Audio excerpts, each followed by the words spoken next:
So the last types of conflict that we'll be looking at is the international conflict. And just as the national conflict that is internally generated, this external conflict is this international conflict is externally stimulated. And it is a conflict that is external conflict between two or more countries of the world. For example, we have the World War I between 1914 to 1918, and the Second World War II between 1939 to 1945. And we also have the Nigeria and Cameroon dispute over the oil-rich Bakassi Peninsula that was later resolved in the International Court of Justice, what court at Hague, Netherlands. The purpose of this topic under discussion is to awaken the consciousness of peace, of ways that we can manage peace in our society, of ways that we can prevent us being used as a machinery to perpetrate this conflict or violence in our society. So the next slide, we are going to look at the causes of conflict. And what are the causes of conflict?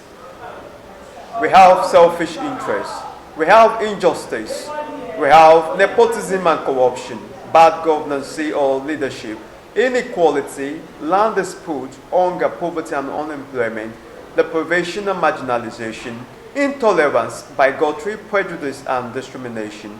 We have electoral malpractice, leadership tussle, limited resources, disagreement and poor communication, and misunderstanding between individuals or groups. So in the area of selfish interest,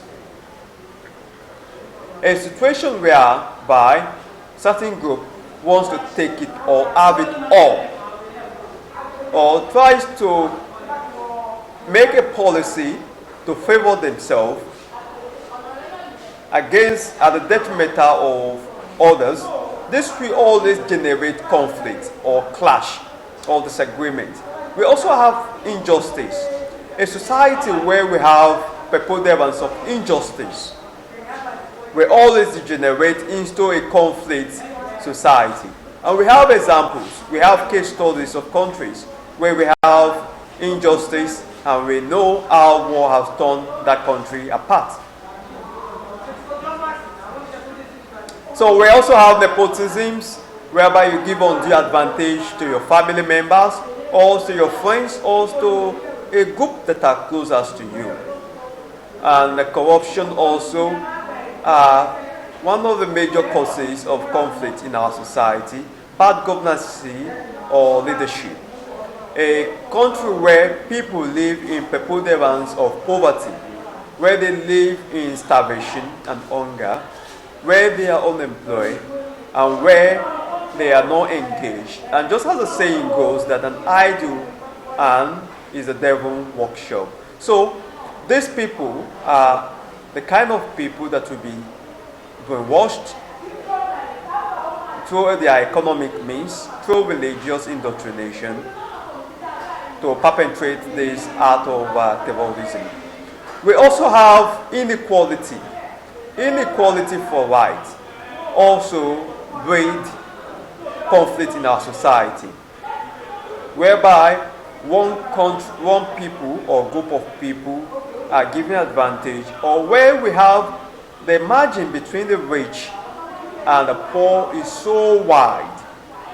This kind of society will always experience conflict. Land dispute also is also one cause of conflict in society, especially the communal conflicts that happen. And this could only be solved through the various mechanisms or ways that we can manage conflict. So we have hunger and poverty and unemployment, which is also one causes of conflict in the society. Deprivation and marginalization, especially marginalization that brought about the Niger Delta militants. The Niger Delta militant believed that the oil revenue, most of the Nigerian revenue came from their land, and their main occupation is fishing. And the Oil spillage has polluted their water, all the fish is dead, and their livelihood is destroyed. And as a means of settling these scores, this is the prohibition and marginalization, they resort to violence. So deprivation and marginalization is also one form of conflict in our society. Intolerance, bigotry, prejudice, and discrimination. So electoral malpractice, whereby one group tries to rig the election in its own favor, we always degenerate into conflict in the society. Leadership thoughts to limited resources, disagreement, and poor communication. Have you ever wondered why the party that is in disagreement always shout at each other? Because once there is a disagreement, it creates a gap. And the best way that one party thought that the other party can comprehend is by shouting. That's why we have, when parties are in disagreement, they always shout at one another in order to comprehend one person. But the best way that this kind of conflict could be resolved is through effective communication. We also have misunderstanding between parties as one cause of conflict in our society. The next subtopic that we'll be looking at is the consequences of conflict. Conflict will bring about positive change or destructive setback in the society. Some of these positive and negative consequences will be discussed, like number one, it brings about mutual respect and understanding. A situation whereby there is disagreement and that disagreement is resolved, it tends to promote respect and understanding between parties. And it challenges established system and stimulates change, creativity, and innovation.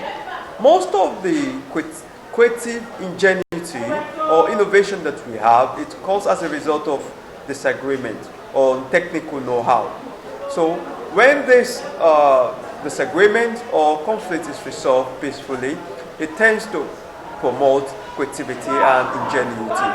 We have the third one, it reveals strength and weakness and ways by which we can improve on our weaknesses while we strengthen our strength. But why other one, they are the negative effect of conflict. Like for example, it leads into war and loss of lives and properties.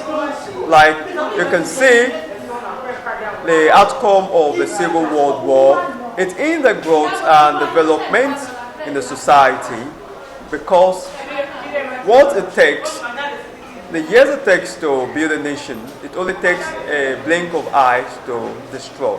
It results in the breakdown of law and order.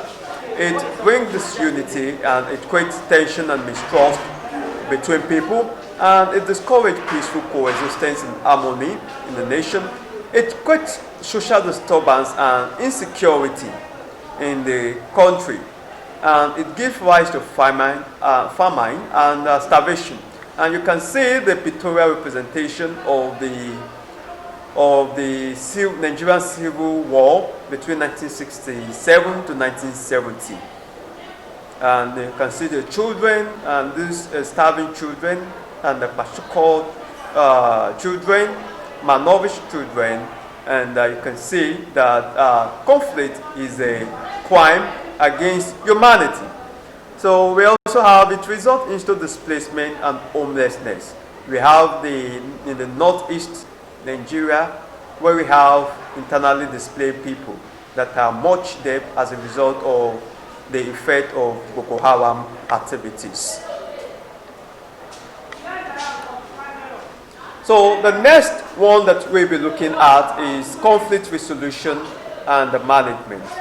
And the following ways are ways that we can minimize or reduce conflict to the barest minimum. We have number one, we have dialogue, we have negotiation and bargaining, we have mediation and reconciliation, arbitration or adjudication, compromise, and resolution committee or panel.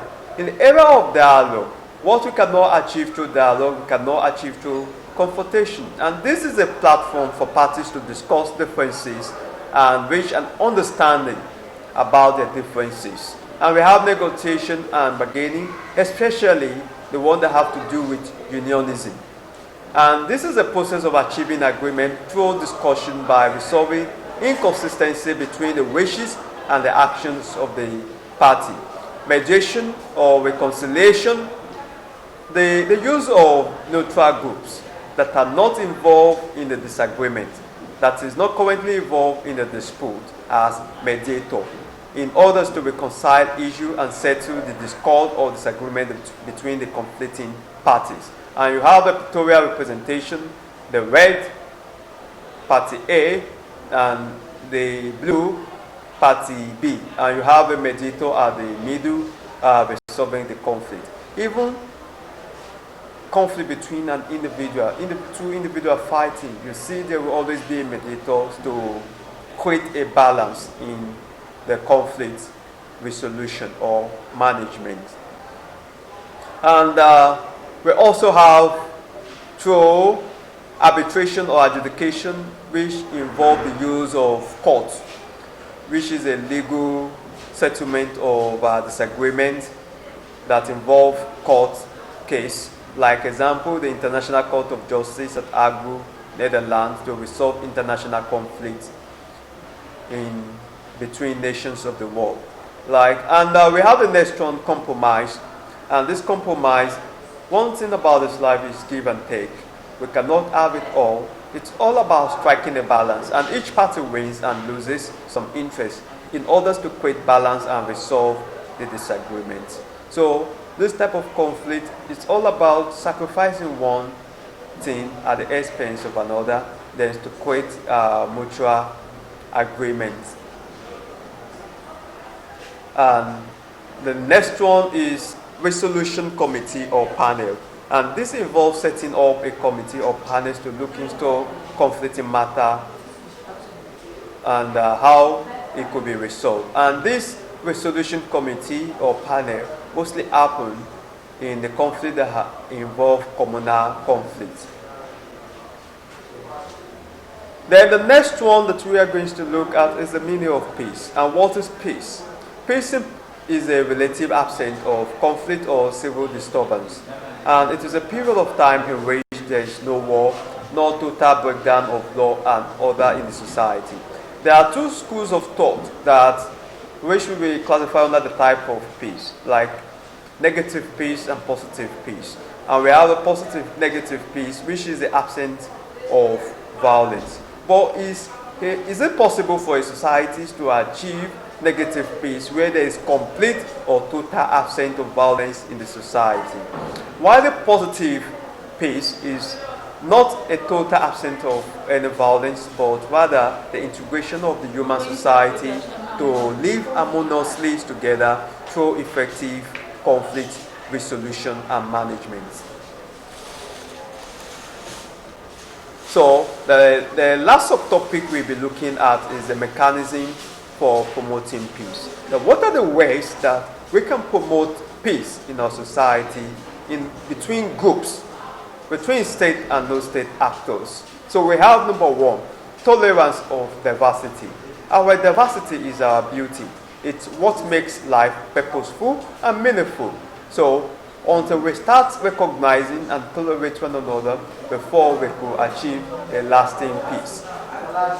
And we have number two, peaceful coexistence, living harmoniously together between parties, acknowledging the weaknesses and strengths of one another, acknowledging and appreciating the differences that is between one another, so that peace could reign. And we have number three, equity and equality of rights. Equity means giving people according to what they need, satisfying the needs of everyone. And why equality of rights? Giving everyone advantage to take advantage of opportunity, irrespective of race, gender, sex, or social status. And why we have a cooperation also, that is also a mechanism that we can build cooperation. And cooperation is that you can see the case of ants. Ants, they work in team. And because they work in team as a team, they are able to move a log of tree from one place to another. They are able to provide their food in the rainy day or rainy season. So cooperation, we could achieve a lot for ourselves and our society. We have dialogue and effective communication, human rights awareness, taking responsibility, managing of angers, democratic participation, that in election, whereby we have to vote for the right candidate that we represent the interests of the people and not the one that we embezzle money. The community service, not saying that it's nobody's business, it's nobody's property. Taking charge, planting trees in community, peaceful protest against what is wrong, leaking information to the police about some criminal activities, and care for one another and patriotisms are various mechanisms or ways that we can promote peace in our society. So the evaluation quiz, I would like you to attempt